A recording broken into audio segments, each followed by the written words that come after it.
Former Vice President and 2020 contender Joe Biden acknowledging impeachment may benefit President Trump at the ballot box. I always get asked the question, well, isn't the president going to be stronger and harder to beat if he survives this? The answer is yes, probably, but the Congress has no choice. They have a constitutional responsibility. All right, let's turn to tonight's Power Panel. Host of Left Coast News, Ethan Behrman. WMAL in D.C. radio host, Larry O'Connor. And former Deputy Assistant Attorney General, tonight's legal eagle, Tom Dupree. Good to have all of you with us. Hi, Shannon. Thanks, Shannon. Okay, so let's talk a little bit about what's going on in the campaign trail, because there are all kinds of interesting conversations going on. I want to put up a couple of recent polls. On WBR, this is BUR, in New Hampshire, now has Senator Bernie Sanders way out ahead at 29%, one of the two first big states, obviously. Followed by Pete Buttigieg, Joe Biden, and Elizabeth Warren, everybody else in single digits. And the RCP average, this is overall national polling, has Biden first, followed by Sanders, Warren, Bloomberg, and Buttigieg. Larry, I'll start with you. What do you make of this? Because there's been a lot of surging back and forth. Iowa comes first. Yeah. New Hampshire's a big prize, though, too. Do you think Bernie, who a lot of people forget, won like 21, 22 of these primary contests last time, he could start picking up some early ones? Absolutely. Listen, the RCP average is interesting, but it's not relevant to the nomination process because it's not a national nomination process. It's state by state, despite the fact that Democrats hate the Electoral College. And yeah, I mean, Bernie Sanders has been there. It was just 3 years ago when he ran in every one of the 50 states. He came a whisker away from Hillary Clinton, the best financed and biggest supported candidate that the Democrats had ever put forth in a contested primary, and he almost won it. So honestly, you got to tell me why it's not Bernie's to lose at this point. He should be the front runner. Okay, now our own Charlie Gasparino over at Fox Business tweeted this out. He says, "Scoop, Dem Party sources who have spoken with Barack Obama say former Prez is growing increasingly anxious about Bernie Sanders' rise in national polls and where the avowed socialist would take the country. He's considering a public statement addressing it." More now on Fox Business. Ethan, listen, President Obama has spoken out a number of times over the last few months, warning about progressives going too far to the left. What do you think? Do you think he'd actually step up and get involved if he thinks Bernie's going to win the nomination? I think it's maybe would push him to the point to finally speak out and support his vice president, Joe Biden, who really is ahead in all of the key states that matter. Remember that Iowa and New Hampshire are absolutely not representative of either the United States or the Democratic Party in terms of diversity. They're very white states and they're older. South Carolina, Nevada, the subsequent primaries, Joe Biden is crushing it. And actually what's most surprising that we're not even really talking about there is Michael Bloomberg is jumping up very quickly. Larry talked about the most well-financed candidate. Bloomberg can write billion-dollar checks without affecting his net worth, unlike the sitting president. He sure can. Okay, I want to play something that Jim Messina, who was an Obama campaign advisor manager in 2012, here's what he says about the idea of Bernie Sanders being the nominee. Do you think Bernie's the worst candidate? Oh, I don't think there's a question about it. I think it's very clear to me that with these swing voters that I care about, the Trump-Obama voters in the Midwestern states, Bernie Sanders is not the candidate we need to beat Donald Trump in November.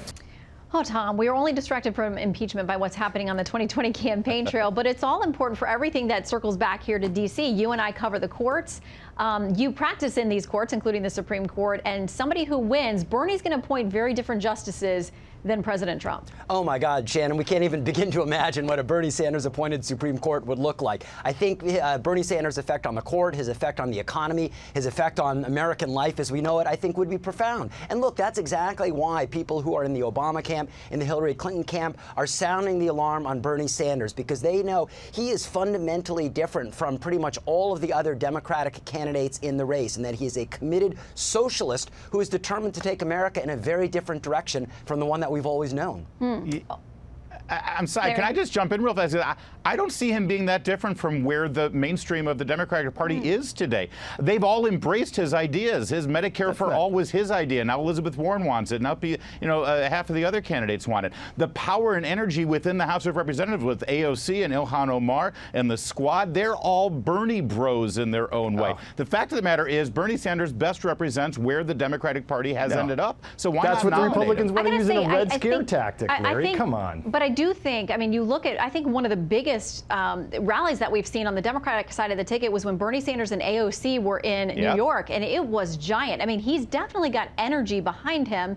But Ethan, I want to ask you a little bit about impeachment. I want to get to that before we go. Jim Jordan tweets this about Chairman Adam Schiff. He says, these are all the things that he's told you before. More than circumstantial evidence of collusion. Nunes memo was false. FISA process was fine. We're learning tonight there's more problems with that than we knew. The whistleblower would testify. We haven't spoken with the whistleblower. He parodied the president's call. Mr. Z referred to Zelensky. We now know it referred to a different Mr. Z. But today we're supposed to trust him. Ethan. Well, look, the case is very clear, actually. The president admits it, and the president even went on TV to say, I'm withholding evidence from this trial. I have the evidence, and we're not handing it over. The attorney general is actually trying to tell the whistleblower to violate the actual statute, which said you shall turn this over to Congress, and tried to tell him that he didn't have to. Look, nobody is questioning whether or not the president strong-armed Ukraine. They're all deflecting from the process and in a political way. This impeachment should be happening. The Republicans are the ones who want to deny the reality of what's going on. Well, and Tom, there are real, live legal disputes going on at this point about witnesses, about potentially executive privilege, about documents and subpoenas and all kinds of things. Now, the House withdrew some of those, so they don't get to the question of some of these witnesses and whether or not they'll be forced to testify. But where do you see this going? Because there are some unresolved questions. There are unresolved questions. Look, the first thing that happens is the Democrats need to wrap up their case. I think they've done a workmanlike job of making the case. I don't know that they've actually changed anyone's minds. I think they made a good strategic judgment in focusing the last day or so on the facts rather than on kind of the Jerry Nadler moral shaming of the Republicans. And then, look, it'll be the Republicans' turn. All the Democrats have been getting press coverage. It's been their days in the sun, and that's the way the process works. But now the spotlight is going to shift to the Republicans. And I, for one, am very eager to hear the Republicans' defense of the president. I want to hear their understanding of the Constitution and what sort of offense rises to the level that's impeachment worthy. And I also want to hear a robust defense of the president on the facts. We haven't heard it yet. We didn't hear it in the House, but I think we're finally going to hear it in the Senate. All right. Well, that comes on Saturday, we believe. I guess I'll be DVRing it because I'm going to try to sleep in after this week. But we got to see what's going on with that. All right, gentlemen, thank you all for being with us tonight. We appreciate your time. Thank you. Thanks, Good luck Shannon. on the sleep in. Yeah, thanks. All right, much more.